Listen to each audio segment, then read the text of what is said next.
A disciplina de tópicos avançados em redes vai falar sobre rede sem fio. Existem três conceitos que definem a nova era da informação. O primeiro conceito, que é a convergência, surgiu há bastante tempo atrás, junto com o aparecimento da ideia das redes ATM. Então, aquela estrutura de células onde iriam trafegar no mesmo meio físico, no mesmo link, no mesmo enlace, voz, dados e vídeos, diferenciando esses serviços de alguma forma. Então, esse único link, né, esse único canal de comunicação, esse único meio físico pelo qual trafegam todos esses serviços, né, essa estrutura é uma forma de convergência desses serviços para dentro de uma arquitetura única, de uma estrutura única dentro dos provedores de acesso, dentro das companhias telefônicas. Então isso é importante por motivos econômicos, por motivos, né, de desempenho dessas estruturas. Então é importante que a companhia telefônica tenha uma estrutura de comunicação única e que essa estrutura única seja capaz, então, de suportar todos esses tipos de serviços, né, diferentes. Então a convergência é isso.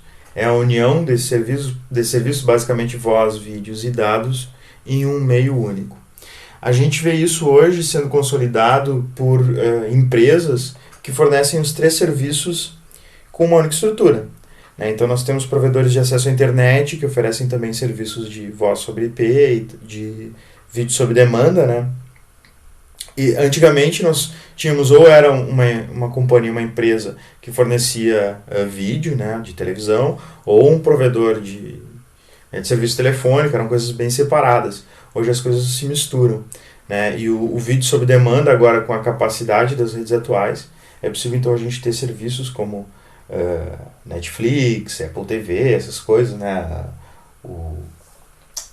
HBO. Então são serviços que fornecem vídeo que está sendo né, entregue o vídeo dentro de uma infraestrutura única. Então, basicamente é essa, né, a criação desse meio de comunicação que suporte esses serviços de voz, dado e vídeo. O segundo conceito é um conceito que é mais moderno e que se tornou realidade também há pouco tempo, que é a ubiquidade. Ubiquidade é a possibilidade de estar conectado em qualquer lugar, a qualquer momento. Como é que se atinge a ubiquidade hoje? Basicamente através da telefonia celular, né? Então os smartphones, os tablets, são equipamentos que são capazes de estar em rede e de se mover, são dispositivos móveis. Então se quer com ubiquidade fornecer a conectividade a essa estrutura que convergiu, né, convergir esses serviços, então a essa estrutura convergente, né, a conectividade em qualquer lugar, a qualquer momento. Né, então a gente tem aí os dispositivos móveis que fornecem esse tipo de serviço. E o terceiro conceito, que a gente ainda está no começo, a gente ainda está engatinhando, né, é a pervasividade, que é a transparência, né, da tecnologia, ou seja, a tecnologia desaparecer dos olhos do usuário dentro das coisas. Então aí entram os novos conceitos de internet das coisas, de coisas conectadas, né, de coisas capazes de fornecer informações através de sensores e de serem alteradas através de reconfiguração e através de atuadores. Um exemplo que a gente pode ter sobre a pervasividade da tecnologia seria um carro, por exemplo, que no momento em que o carro detecta que aconteceu um acidente, ou seja, que ele sofreu um acidente, ele, né, está envolvido em um acidente, bateu, capotou, alguma coisa assim, o próprio carro pode detectar esse acontecimento e informar, então, para o serviço de socorro, né, que ele sofreu um acidente. Então, numa sociedade onde esse tipo de coisa é uma realidade, as pessoas que estão envolvidas no acidente, elas vão ter a tranquilidade e a noção de que os próprios veículos vão, né, pedir socorro. Então, a pessoa... É uma coisa a menos para a pessoa se preocupar, digamos assim, numa situação dessas. A mesma forma, outras coisas, como, por exemplo, um projetor né, que a gente utiliza, por exemplo, para salas de aula, esse tipo de coisa. Então, esse projetor tem uma lâmpada, essa lâmpada tem uma vida útil, então o próprio projetor monitorar a vida útil da lâmpada e informar, né, quando essa lâmpada precisa ser trocada. Então, enfim, né, tudo aquilo que a gente tem visto como internet das coisas, né, coisas conectadas em rede. Então elas permitem, a internet das coisas permite que sistemas, que serviços sejam fornecidos utilizando tecnologia, utilizando a rede, de uma forma que o usuário não precisa nem saber como as coisas funcionam, as coisas simplesmente se comunicam, né? Então, para o usuário, aquela coisa da tecnologia ser um computador ou ser só um smartphone, e só através desses dispositivos a gente consegue entrar em rede, e isso vai sumir. Todas as coisas estarão em rede, se vai receber uma notificação de e-mail da geladeira, então, sei lá, qualquer coisa que se possa imaginar em relação a coisas conectadas permite a pervasividade, permite que a tecnologia se transforme em algo transparente para o usuário. Então, para que essas coisas aconteçam, né, e quando essas coisas passam a se tornar realidade, o que a gente tem? Primeiro, a gente tem a necessidade óbvia de uma comunicação sem fios. Então, se a gente quer ter a ubiquidade, se a gente quer a possibilidade de conexão em qualquer lugar, a qualquer momento, é óbvio que a gente não pode depender de fios. Então, a gente precisa de tecnologia de comunicação sem fios, mesmo com todos os problemas que a comunicação sem fio possui, né, que a gente vai, né, enfim, vai analisar. Mas a gente precisa da comunicação sem fio, ela é uma peça essencial para que a ubiquidade e a pervasividade ocorra. E no momento que a gente tem dispositivos com conexão sem fio se comunicando em rede, é natural de que o volume de dados que vão trafegar na internet, por exemplo, vai aumentar de uma maneira bastante significativa. Então, no momento em que esses sistemas se tornam ubíquos e pervasivos, né, o volume de dados assume proporções bem maiores das que a gente tem hoje, e, consequentemente, a gente precisa de uma infraestrutura da internet com alta capacidade. Então, a gente precisa de backbones de alta capacidade, a gente precisa também controlar a diferenciação entre os serviços, a gente precisa de qualidade de serviço. Então, o que se pode enxergar como sendo a realidade hoje e para um futuro é um backbone com fibra, e a comunicação entre as coisas e as pessoas com esse backbone se dando através, então, de conexões de fibra óptica. Então, em relação a essa conexão das pessoas e das coisas com a infraestrutura de rede, né, em relação às redes sem fios, a gente tem diversas tecnologias, a gente tem diversos tipos de rede sem fio. Então, vamos dar uma olhada nesses principais tipos, que são classificados, né, são diferenciados por tecnologia e por área de abrangência.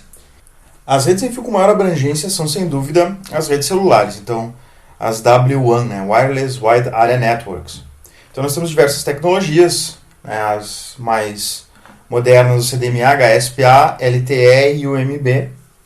Depois, nós temos as redes de abrangência metropolitana. Aí nós temos o padrão I13802.16, que é o WiMAX. Temos uma rede sem fio de abrangência regional, que utiliza frequências mais baixas para transmissão a longas distâncias, que é a I13802.22. Temos a alternativa à rede local sem fios, né? Então, WLAN, que são as redes I13802.11, né? Wi-Fi.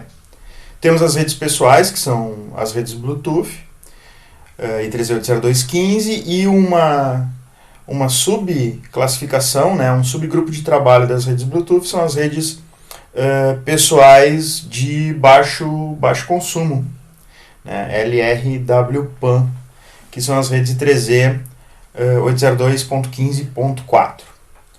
Então, em relação a essas tecnologias, né, de todas as redes sem fio utilizam comunicação através de radiofrequência, né?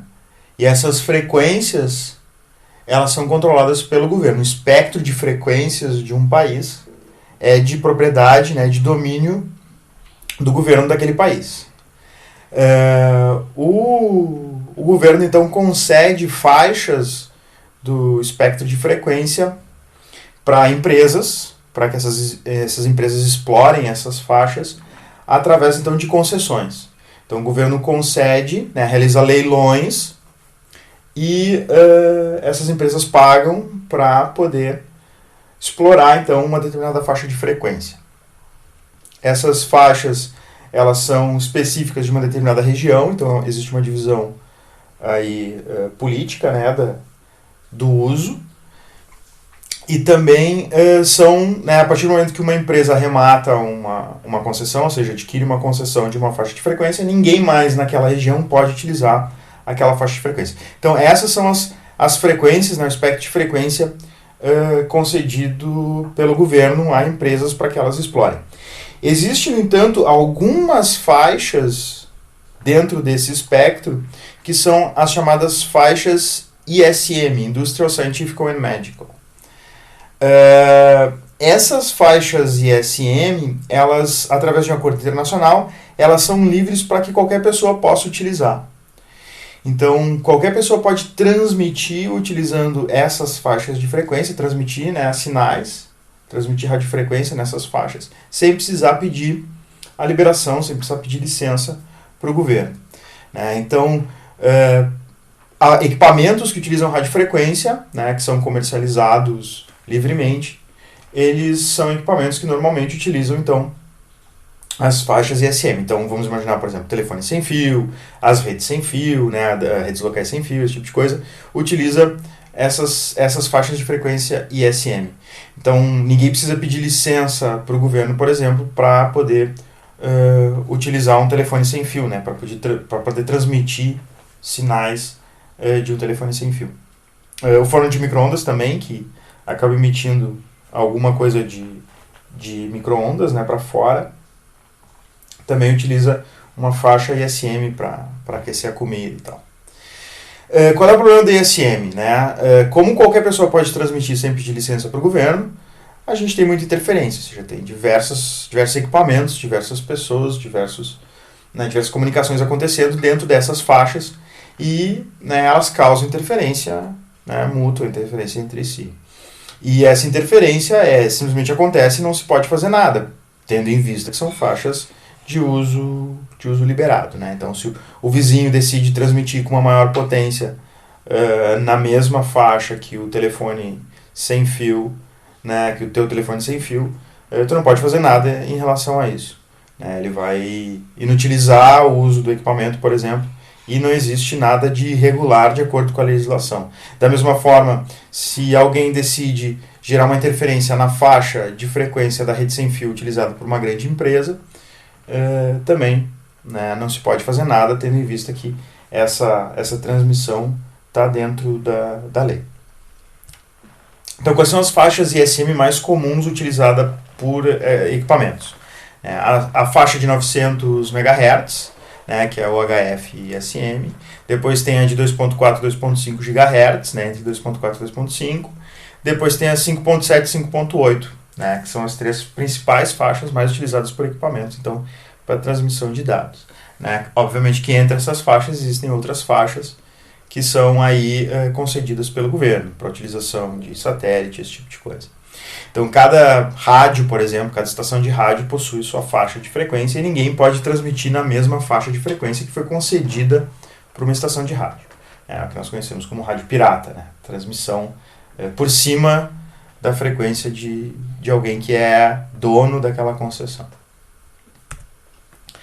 Então, em relação às tecnologias, os celulares utilizam faixas de frequência concedidas pelo governo, são aquelas... A gente sempre ouve falar daqueles leilões da banda A, banda B, né, de telefonia celular. São essas faixas, né, a banda A é uma faixa de frequência, a banda B é outra faixa de frequência, a banda C é outra faixa de frequência, assim por diante. Então, uma empresa entra no país, quer oferecer um serviço de celular, vai então adquirir, né, a concessão de uma dessas faixas para uma determinada região.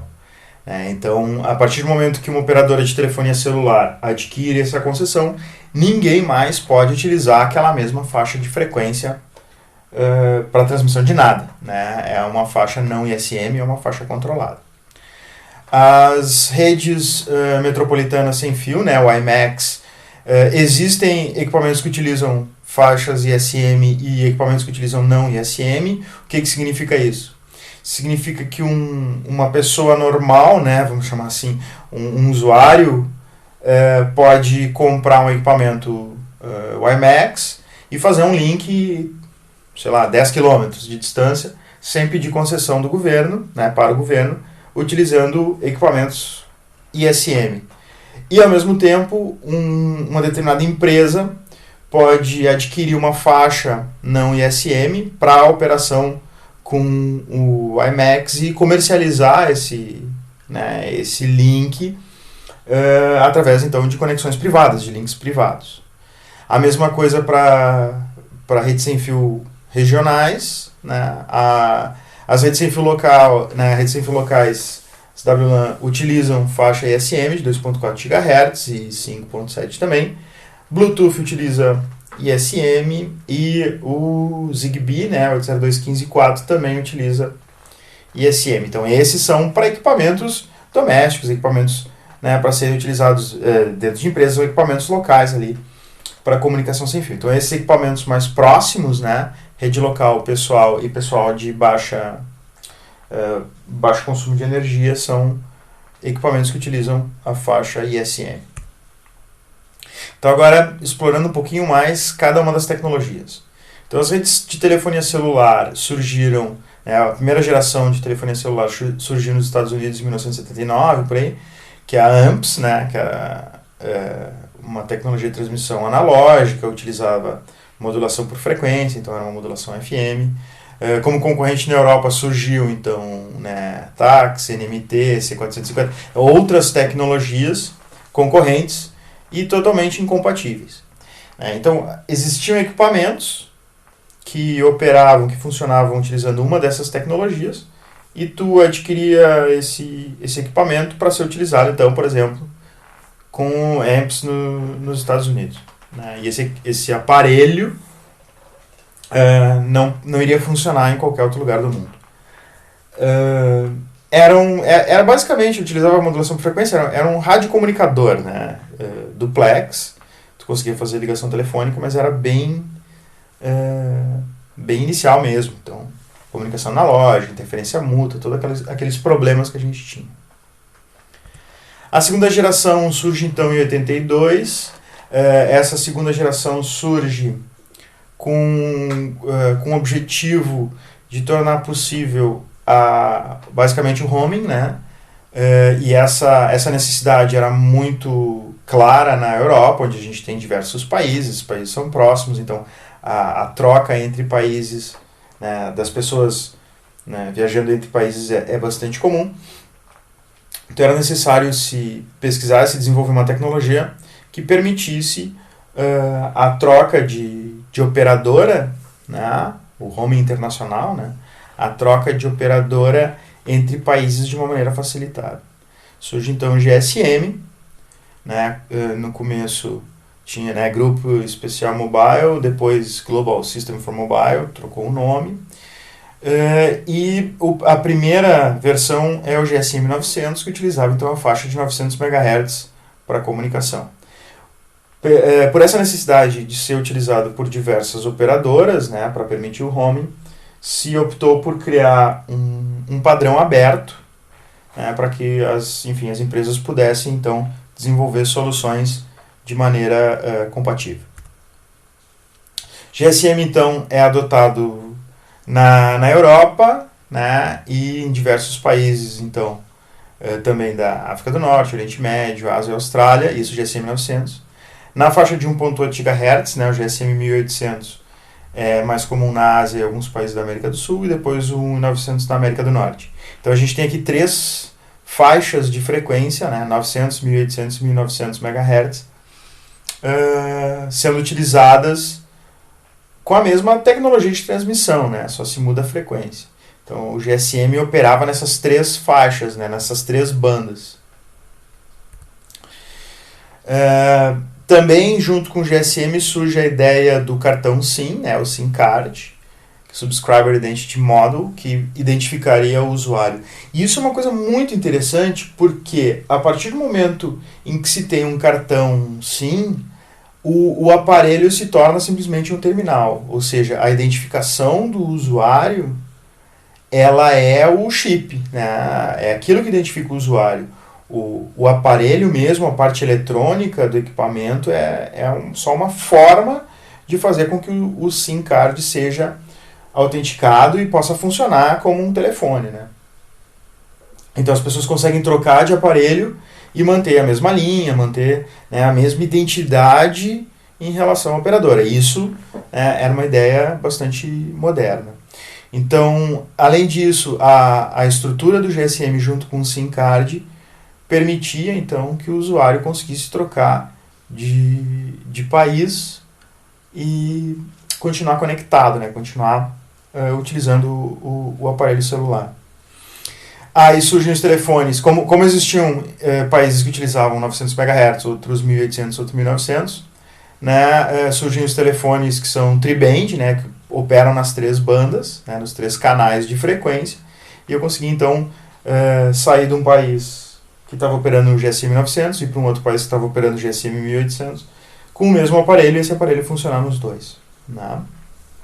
Surge então a possibilidade de serviços globais identificados por um usuário, né, enfim, o objetivo ali era o transporte dos dados de uma maneira, né, em um único meio físico, ou seja, voz, dados e vídeo, a convergência que a gente viu. A convergência sendo entregue através de um link sem fio de alta abrangência, né, de grande abrangência.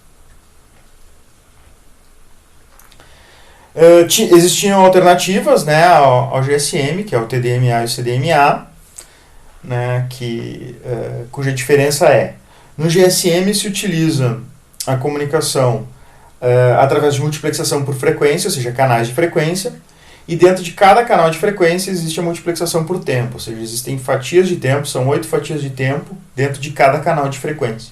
Então, uma ligação telefônica de voz ocupa uma fatia de tempo em um canal de frequência. O TDMA utiliza multiplexação por tempo, né? Então eu tenho todo o espectro sendo dividido em slots de tempo, e cada ligação utilizando um desses slots, uma dessas fatias. E o CDMA eu utilizo o mesmo canal de frequência, diversas comunicações ao mesmo tempo no mesmo canal. Então, o que diferencia uma ligação da outra não é nem a frequência, nem o tempo, nem o slot de tempo, né? Não existe slot de tempo. Então, o que diferencia um canal do outro é a forma como os bits são transmitidos, seja o código que é utilizado para a representação dos bits. Então, essas técnicas de multiplexação por código, elas conseguem, pela forma como o sinal é enviado do aparelho até a torre, separar, né, o que é comunicação de uma linha, né, o que é uma comunicação de outra, né? E para ser possível o CDMA operar, são necessárias técnicas que nós chamamos de split spectrum, né, técnicas de espalhamento espectral, que, enfim, são as frequency hopping, direct sequence, orthogonal frequency, que serão abordadas adiante. Aqui a gente tem uma visão da evolução, né, do 2G para o 4G, que é onde a gente se encontra hoje. Então o 2G começa com foco, e isso é interessante também ver que o foco muda, né? No começo, o foco era a comunicação de voz. Então, o GSM, por exemplo, tem um canal de 14.4 kbps para transmissão de voz. Então, para voz é o suficiente, utilizando algoritmos de compactação, porém, para dados é muito ruim, né? Um canal de 14.4 é pouco, porque a gente tem hoje de serviço, né? Mas o GSM surge assim, surge com canais de 14.4. E aí, com a evolução dos equipamentos, a evolução dos componentes eletrônicos e da capacidade desses dispositivos, se percebe que é possível utilizar o aparelho também para a transmissão de dados. Então a gente nota aí a convergência acontecendo. Então o aparelho que me permite mobilidade para voz, me permite agora a mobilidade para voz e para dados. Surgem então as primeiras tecnologias de 2.5, que é o GPRS, posteriormente, melhor aproveitado o meio se transforma no Edge. E aí eu tinha 474K, né, de comunicação, o que não é ainda, né, suficiente para um serviço de dados decente, né, de novo, para o que a gente usa hoje. Vem então o 3G, que consolida diversas tecnologias. Eu começo a utilizar em cima do GSM multiplexação também por tempo, utilizo código também, utilizo espalhamento espectral, enfim, misturo todas as tecnologias, né, para consolidação e para construção do MTS, que aí me permite um canal de comunicação de 2 MB, né, no aparelho celular. Isso é o ideal, né? Essa é a propaganda, esses 2 MB. A gente não conseguia chegar nos 2 MB pro tipo de infraestrutura que a gente tinha quando o MTS surgiu, mas enfim, a gente está trabalhando com números aqui teóricos, né? Então esses 2 MB permitem então pela primeira vez que se eu tenha um serviço decente de download de arquivos, de vídeo, né? Minimamente decente, a gente pode dizer. Então a gente começa agora a ter alguma coisa em cima de voz. A gente já tem dados, agora começa a ficar bom. E um pouco de vídeo. Né? Aí evolui o 3G evolui para o HSDPA, HSUPA, que virou HSPA, né? Que promete taxas de download de 28 MB e de upload de 11.5 MB.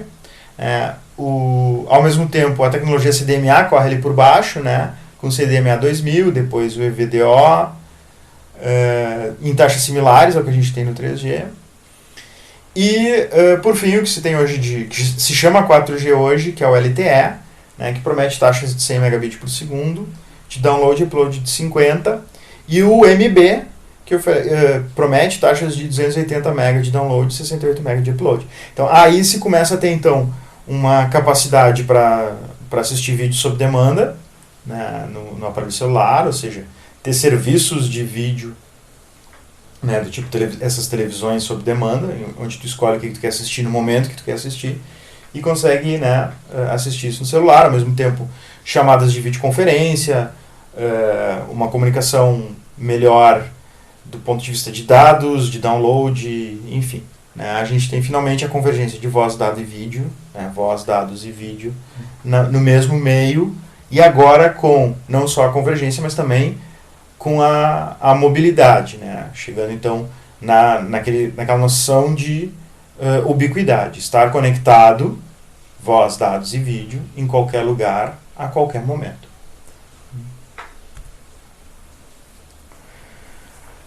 Bom, seguindo nas tecnologias de comunicação sem fio, nós temos a conexão metropolitana, né, de abrangência metropolitana, que é o WiMAX. O WiMAX, o objetivo dele é ser um meio termo entre uma rede local sem fio e a rede de telefonia celular. Ele também promete serviços bastante similares com o da telefonia celular, ou seja, uma abrangência dentro de uma cidade inteira. Ele também promete que tu tenha mobilidade sem visada. O que significa isso? Significa que o teu equipamento não precisa estar apontado diretamente para a torre, da mesma forma que um aparelho de celular funciona hoje, né? Hoje o aparelho de celular tu pode estar dentro de um prédio, tu não enxerga, tu não sabe onde é que está a torre e tu consegue comunicação. Né? E tu tem uma distância bastante grande entre o aparelho e a torre. Então o WiMAX também promete isso, né? Promete essa distância, essa comunicação sem visada, né? Sem uma antena estar apontada para outra.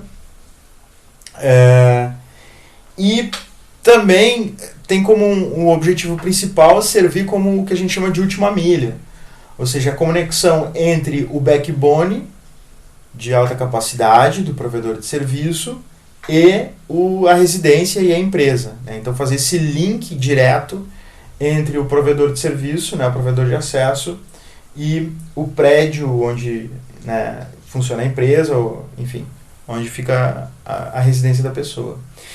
Então, o que a gente vê hoje, por exemplo, de conexão, tipo provedor de acesso sem fio, né? Quando a gente vai então para a cidade tal, tem lá internet sem fio. Então, essa conexão entre o provedor de acesso e a residência das pessoas, ela é feita hoje utilizando 802.11, mas a ideia seria substituir esse canal entre o provedor de acesso e a residência pelo IMAX. Então, ele seria uma alternativa para as conexões ADSL, para as conexões a cabo, para as conexões até de fibra nessa última milha. Uma alternativa sem fios, né?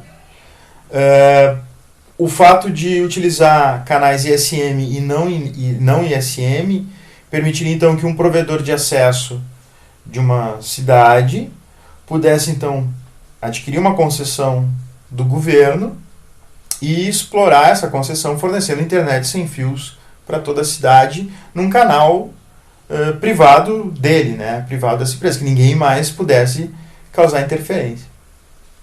Então é uma alternativa bastante interessante. Define diversas frequências, diversos canais de frequência, né? O 802.16 define frequências de entre 10 e 66 GHz, quando a gente tem antenas fixas com visada, ou seja, esse provedor de acesso sem fios, né, poderia operar nessas faixas de frequência.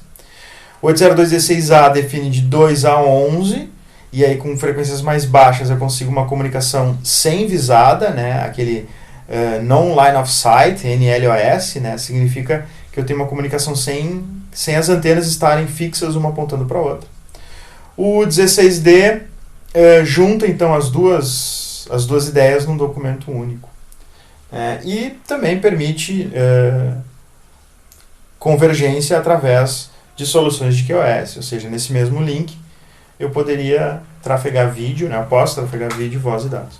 Então a ideia é assim, ao invés de eu ter um provedor de acesso a cabo, né, que me fornece vídeo, voz e dados através do cabo coaxial, ou um par trançado que a operadora de telefonia fornece, ou até uma fibra ótica, eu teria um link sem fios, né, entre a residência e o provedor de acesso, e através desse link eu tenho os 3 serviços, voz, vídeo e dados. Que mais? O IMAX também permite conexões ponto-multiponto, ou seja, eu ter o meu provedor de acesso né, como um ponto e essa única antena está recebendo, né, receber de diversas antenas apontadas para ela. Permite rede em mesh também, ou seja, se eu não consigo enxergar um determinado destino, o destino usar antenas intermediárias para chegar até onde precisa chegar, ou seja, o sinal ele vai saltando entre antenas até chegar no destino. Permite a utilização de múltiplas antenas, né, que são o MIMO e o SIMO, né, que é Multiple Input, Multiple Output, ou seja, múltiplas antenas para recebimento e múltiplas antenas para transmissão, né, ou Single Input, Multiple Output, né, uma antena única para recepção e múltiplas antenas para transmissão. Também utiliza canais separados, né, essa separação pode ser feita por tempo ou por frequência. Esses canais separados permitem o quê? Permitem que eu tenha um full duplex, né? Eu estou transmitindo por um canal enquanto eu recebo por outro canal, similar a um ADSL. E fornece, né, promete velocidades similares ao LTE, ou seja, ao 4G. Né? O LTE promete 144 megabits por segundo com Single Input, Multiple Output, e o IMAX promete 144.4, né, na mesma estrutura. Uso, então, dessas redes WiMAX 802.16. O objetivo da criação é servir como solução de última milha, criando uma estrutura em mesh, né, ou seja, essas antenas sendo utilizadas como trampolins para comunicações, dentro de uma região metropolitana. Na prática, o IMAX ele se encontra muito próximo às duas soluções, né, que podem ser utilizadas, que é a telefonia e as próprias redes locais. Então, o que acontece na prática que a gente nota é esses provedores de acesso, internet sem fios, né, de cidades que fornecem esse tipo de serviço, acabam utilizando 802.11 em frequências ISM e poucos se importam com questões como interferências múltiplas ou problemas de conexão, né? As pessoas aceitam com restrições, mas acabam aceitando por ser a única solução, né? Esse tipo de link, né? Então não é quem já acessou internet sem fio sabe do que eu estou falando, né? Não é um serviço estável, tem vários problemas na comunicação desse tipo, né? Mas os provedores de acesso acabam utilizando então 802.11 mesmo assim. E ao mesmo tempo a possibilidade de não necessitar de visada, né, para comunicação acaba ficando muito próxima das companhias de telefonia celular, né? Então eu não vou substituir o meu equipamento celular por um outro equipamento com o IMAX, por exemplo, se eu quero ter mobilidade, vou utilizar o celular. Ao mesmo tempo, não me interessa ter um celular que também tenha o IMAX, porque o 3G já me fornece o que eu preciso.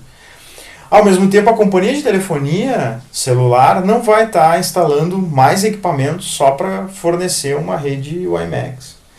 Então acaba ficando uma tecnologia interessante, porém pouco utilizada, né? Existem alguns lugares no mundo assim, que eles utilizam mais a tecnologia, principalmente para links até regionais e tal, mas a adoção acaba sendo bastante restrita.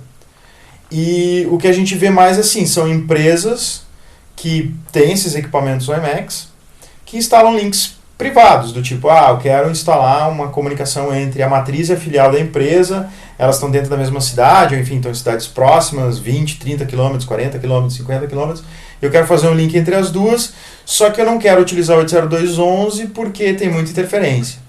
Então eu quero utilizar uma solução sem fios que me permita essa conexão de uma maneira um pouco mais estável do que uma rede sem fio. Então essa empresa que tem os equipamentos WiMAX pode fornecer esse tipo de solução. Então a gente acaba vendo o WiMAX sendo utilizado nessa situação. Um outro tipo de rede sem fio é as redes sem fio de abrangência regional, que são utilizadas para áreas bastante remotas, que não possuem infraestrutura nem de celular, nem, enfim, nenhuma alternativa a não ser a utilização então de sinais sem fio, e que sejam capazes de contornar obstáculos, de viajar em longas distâncias, né? Então você acaba utilizando faixas de frequência que eram utilizadas pela televisão, né, analógica, então VHF, UHF, para estabelecimento de links de baixa capacidade, na realidade. Então se utiliza uma frequência baixa, a frequência baixa ela consegue ir mais longe, consegue contornar melhor obstáculos, só que a capacidade de vazão de dados em frequências mais baixas ela fica comprometida pela frequência. Então esses links regionais são uma espécie de alternativa para essas áreas remotas. As redes locais sem fio, então, né, Wi-Fi e 3E802.11, são a alternativa das redes cabeadas locais, né, com a possibilidade de mobilidade. Então nós temos diversos padrões de nível físico. Então o nível de enlace permanece o mesmo, porém o nível físico, que é responsável pela representação dos bits, né?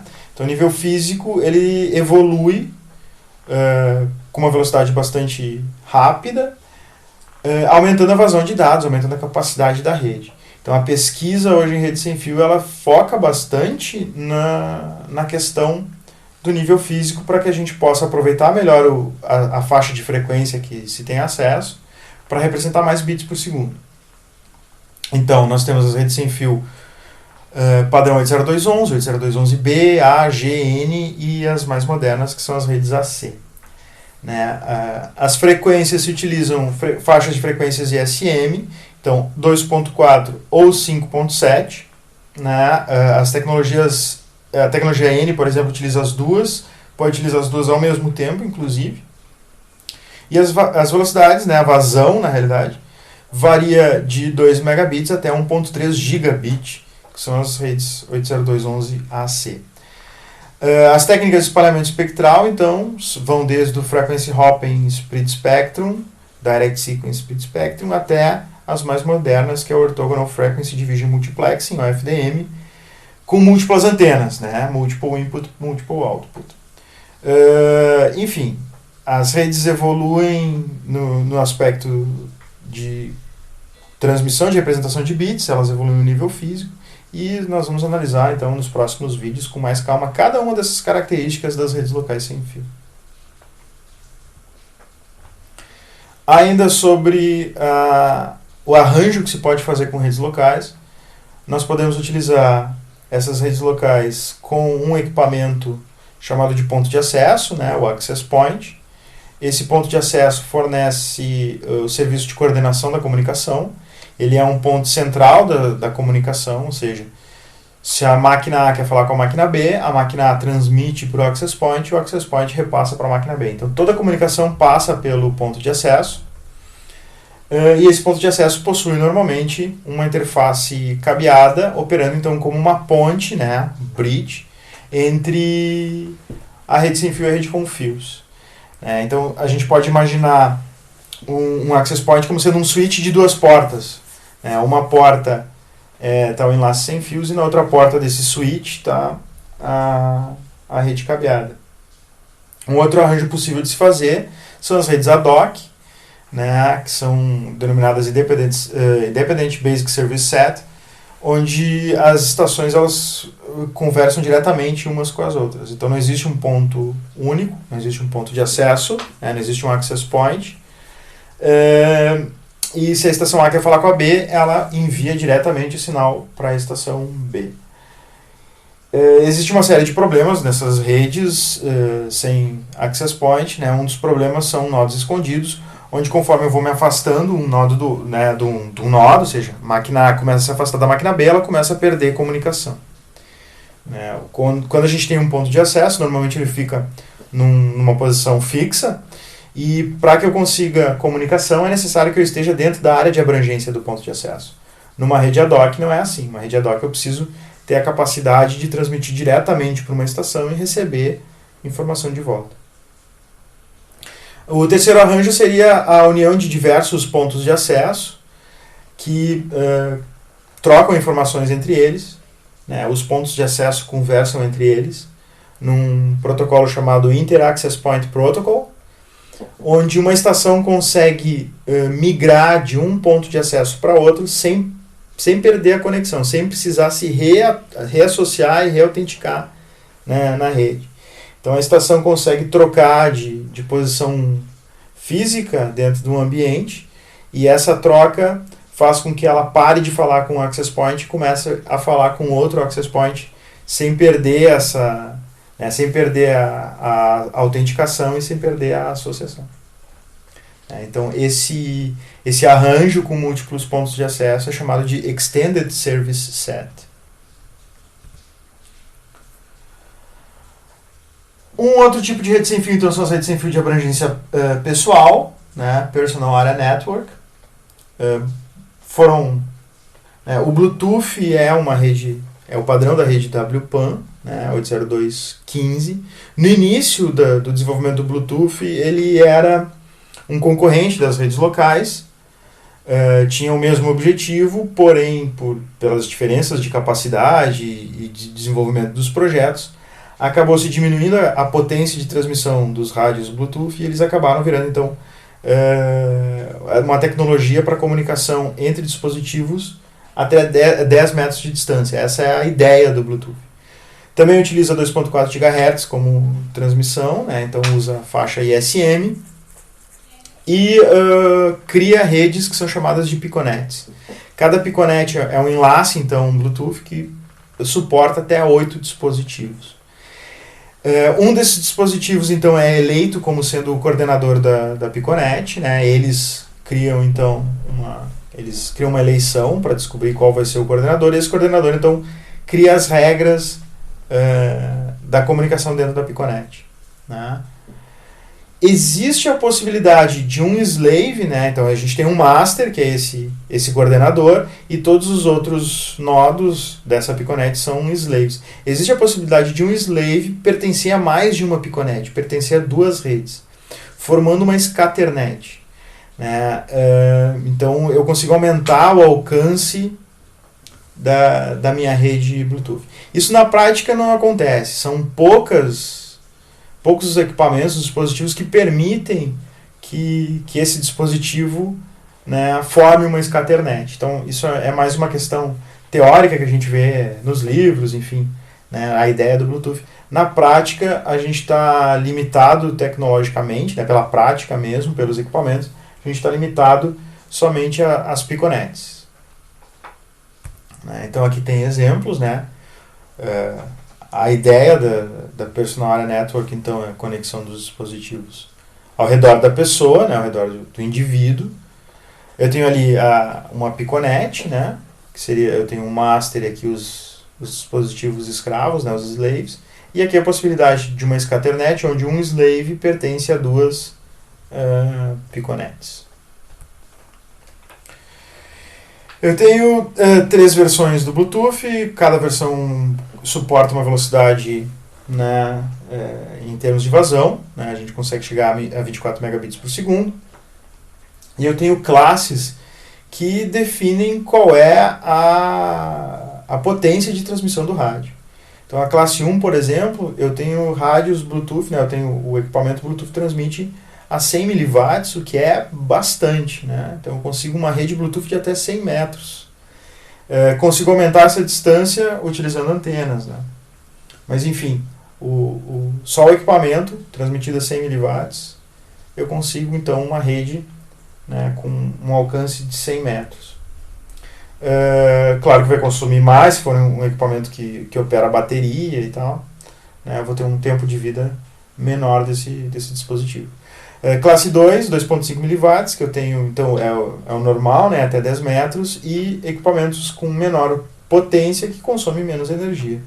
Eu vou conseguir formar redes até 1 metro de distância. E uma outra subdivisão dos dispositivos de abrangência pessoal, né, são os LRWPAN, que são os dispositivos. Você pode imaginar assim, é uma espécie de Bluetooth que tem um baixíssimo consumo de energia e uma abrangência reduzida e tal. A ideia do 802.15.4, então, é justamente a criação de uma rede simples entre dispositivos que possuem um baixo consumo, que não precisa de uma vazão muito grande, ou seja, pouca velocidade da rede, que seja um circuito de baixo custo, que possa ser incorporado à grande maioria das coisas que se tem dentro do ambiente. Então, o 802.15.4 define uma placa de rede, né, ou seja, os níveis de enlace físico, é uma interface de comunicação sem fios com essas características. Então, basicamente a ideia é criação da nossa rede de coisas, né? Internet das coisas, coisas conectadas. Eu tenho uma placa de rede que tem uma baixa capacidade, que ela consome pouco e que ela é super barata a ponto de eu poder colocar essa interface em qualquer equipamento eletrônico que exista dentro de uma residência, por exemplo. Então a tomada pode ser controlada, eu vou colocar um equipamento desse na tomada, eu vou colocar um equipamento desses na lâmpada, eu vou colocar um equipamento desses no interruptor de luz e vou conseguir controlar todos esses dispositivos em rede utilizando o meu aparelho celular ou o meu computador. Então eu vou conseguir acender ou apagar uma luz, vou conseguir mudar a intensidade da luz, né, mudar a cor da luz, sei lá, fazer o que eu quiser com os meus equipamentos utilizando essa interface super barata e tal. Então, assim, a I3E 802.15.4, ela define a placa de rede. Acima da placa de rede, ou seja, nível né, de rede, nível de transporte, nível de aplicação, ou seja, o serviço que vai estar rodando ali em cima, que protocolo que essas coisas vão conversar, fica a cargo de um fórum, né, de um conjunto de fabricantes que vão definir, que vão negociar e vão definir esses protocolos de comunicação, que é chamado de Zigbee Alliance. Né? Da mesma forma que a gente tem o Wi-Fi Alliance, que definiu uma série de coisas em relação às redes locais sem fio, a Zigbee Alliance define como essas coisas, o que essas coisas vão falar. Né? Então o I3E802.15.4 fornece meios para a criação do enlace com essas características. E a Zigbee Alliance adiciona funcionalidade nessa rede. Então eu vou conseguir criar uma rede de sensores e atuadores sem fio para realizar, por exemplo, né, controle e monitoramento na indústria, monitoramento ambiental, automação residencial, poder criar dispositivos com sensores, por exemplo, para situações de desastre. Poderia, por exemplo, num desabamento, espalhar sensores de vibração ou sensores de gases em busca de sobreviventes que estejam soterrados, por exemplo. Então, procurar por vibrações, procurar por, enfim, né, qualquer coisa que essa pessoa possa tá realizando que seja capaz de localizar essa pessoa. Ou em acidentes como em desastres, aquele nuclear que aconteceu no Japão, poder jogar sensores que sejam capazes de detectar níveis de radiação, por exemplo, sem precisar ter alguém lá medindo essas informações. Ou seja, eu jogo um conjunto de equipamentos de baixíssimo custo que formam uma rede sem fio entre eles e que eu consiga, a partir de qualquer ponto, conectar nessa rede sem fio e receber essas informações de volta. Então essa é a ideia da criação dessas redes, né? A criação de redes de sensores sem fios. Então eu tenho, né, com a união do 802.15.4 mais Zigbee, eu tenho, por exemplo, operando a 2.4 GHz, então faixa ISM, né, ele opera na faixa ISM de 250K, que é uma velocidade para esse tipo de aplicação bastante razoável, né, 20, 40K operando em faixas de frequência menores, que, enfim, contornam melhor obstáculos e consigo chegar mais longe. Né, consigo então um link de 20 kbps, por exemplo. Utilizam as técnicas de Carrier Sense Multiple Access com Collision Avoidance, que também nós vamos ver em alguns vídeos adiante. Aqui então é um exemplo, né, de estrutura de redes de sensores sem fio. Eu tenho meus nós sensores e o que o Zigbee, uma das funcionalidades que o Zigbee fornece é a criação da rede Mesh, né, que é a mesma ideia das redes WiMAX, ou seja, eu poder utilizar nodos intermediários para chegar até o destino. Então a informação que aqui eu tenho um gateway, por exemplo, é um equipamento que se conecta na rede de sensores e consegue coletar as informações e disponibilizar na internet ou disponibilizar para um usuário. Então esse equipamento coleta dados dos sensores. Só que esse equipamento não tem alcance suficiente para chegar nesse sensor aqui, no último sensor da rede. Então o que esse último sensor faz? Ele utiliza sensores intermediários, ou seja, além de servir como sensor, esse dispositivo serve também como um elo de ligação, como uma espécie de roteador a nível de enlace, né? Como um nodo intermediário de passagem de informações. Então os sensores conseguem dinamicamente identificar quais são os outros sensores que eles precisam utilizar para chegar até o nodo gateway. E o interessante é que nesse tipo de arquitetura, essa descoberta de rotas ela tem que ser dinâmica. São as Mobile Ad Hoc Networks, né, as redes MANET. Ou seja, eu posso ter esses nodos sensores móveis. Então, em um determinado momento, existe uma rota ideal para chegar no destino, e um segundo depois, um nó sensor intermediário se movimentou, e agora eu tenho que descobrir uma nova rota para chegar até o destino. Então o tempo inteiro esses nodos eles estão trocando informações de roteamento, permitindo então que qualquer nodo consiga chegar no nodo gateway. Então uma estrutura bastante interessante e que permite uma série de funcionalidades. Para coisas mais simples como automação residencial, por exemplo, é possível criar políticas entre dispositivos que façam coisas como, por exemplo, cada vez que toco o telefone, a televisão pausa lá, dá um pause no filme que eu estou vendo, o volume do som diminui e o brilho da luz aumenta para eu atender o telefone. Aí atendi o telefone, desliguei o telefone, a luz diminui, volta o filme a tocar. Então, os equipamentos podem começar a trocar informações entre eles. A máquina de lavar roupa, por exemplo, pode se conectar à internet para ver qual é o melhor dia na próxima semana para lavar roupa, porque não vai chover. Ao mesmo tempo, ela conversa com outro equipamento para que ela entre em operação num horário diferente por causa do consumo de energia que vai ocasionar os dois equipamentos ligando ao mesmo tempo.